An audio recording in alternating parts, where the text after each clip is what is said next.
Welcome back to Stand With Us. I'm Roz Rothstein, and we're here with Merle Cates, Director of Stand With Us in Canada. Before we go back to Merle, I just want to point out this little booklet that we can't keep on the shelves at Stand With Us, and I want to send you one at no cost. So request it. It's Pocket Facts, Israel Pocket Facts. You knowing more will be able to teach more to your friends and family, and we're happy to send you more even. So send a note to shipping@standwithus.com, and we will send you at no cost at least one so you can take a look at it. Merle, you were talking about the Canadian college campuses and what you witnessed and what students said. Has it changed? No, it hasn't changed. It's the same.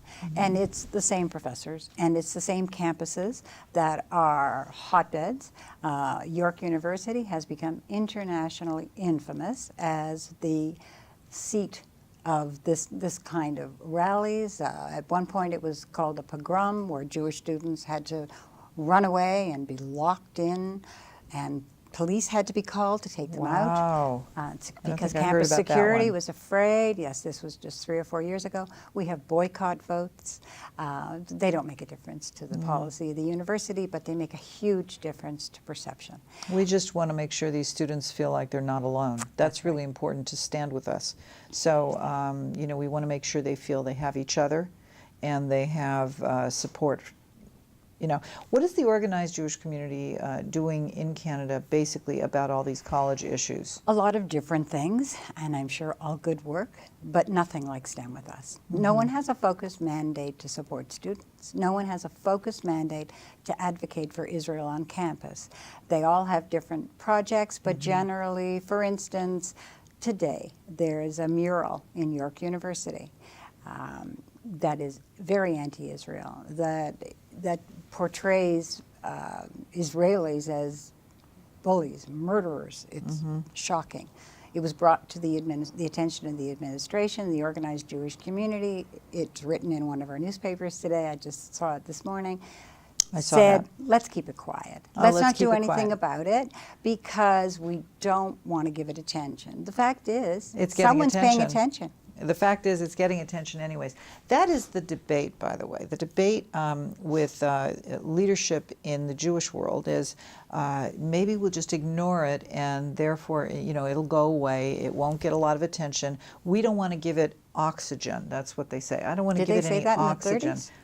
I don't know, but you know, it's really pretty scary, because if it's already getting attention, you have to really wonder, who's giving it oxygen anyways? I mean, if I respond to it because it's a bunch of lies, is that giving it oxygen, or is that setting the record straight? I think it's setting the record straight. And I think it's, and we have members of the community that come and thank us for setting the record straight. And certainly students who are so grateful that they have some kind of support and some response, because they're there on the front lines of a battle. Right. They didn't go to school for that. Right. But then there are those on the campus that will tell them, no, don't respond. Don't respond. Just walk away. Not a lot of people are looking at this. Let's just move on. I'm sure you've seen the video, and maybe some of your viewers have, of what happened at York University in Toronto last year. It's one of the largest campuses in Canada. With divestment? Then there was a rally after the divestment, and they had to shut down the organization now, the anti-Israel organization called SIA, because it was so hateful. Well, I'd be very interested to know after the show, on the basis of what they shut it down, if you know, because really a lot of this is attributed to free speech, not just in Canada, but of course in the United States. And there's so much free speech, so much, you know, leeway with free speech. You can actually be borderline extremely hateful. And I wonder if it wasn't directed at Israel and the Jewish people, I wonder if it would be tolerated at all. Not at all.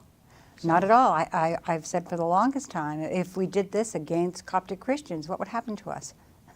And who would ever do it anyways? I mean, it's you know, Israel is... Or blacks, or gays, or blondes. Yeah. I think we should hold a protest against blondes.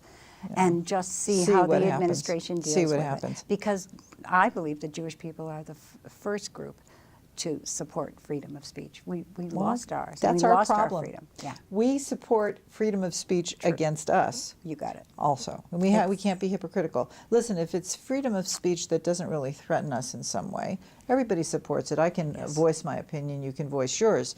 But once it becomes organized hatred and incitement, you know, it crosses a line sooner than people give it credit for. That's the problem, Yes. right? Okay, so recently you had a billboard battle in well, Canada. on this coast in Vancouver. Yeah. And I went across country. There was a billboard campaign in Vancouver that was subway platforms and buses.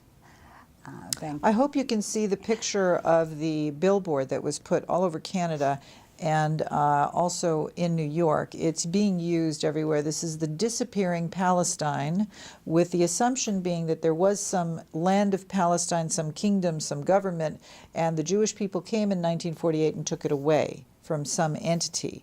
You know, so it completely eliminates Jewish narrative and the connection of the Jewish people for 3,000 years to the State of Israel. So, Well, in this case, the organized Jewish community said, we are going to ignore it, just as we were speaking about. We're going to put our heads down and ignore it because we don't want to give it oxygen.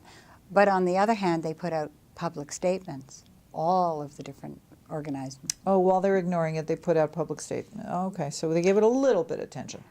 And all the public statements said, these are the ads that we're going to ignore, and these are the reasons we're going to ignore them.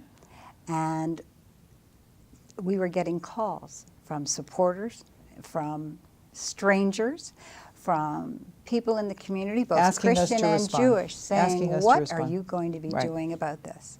So Stand With Us came to Canada. What the heck are you going to do now? Here you are you going to help us or not?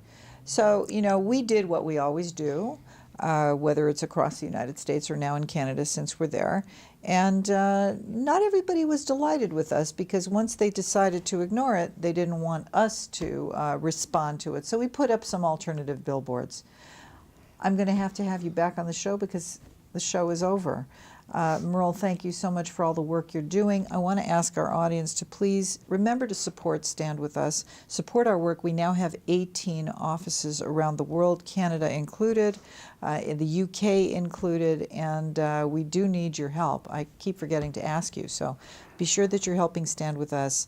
Go to our website, learn more about what we do and how we can help you in your local community educate people about Israel. Thank you very much for being with us today, and we'll see you next time on Stand With Us.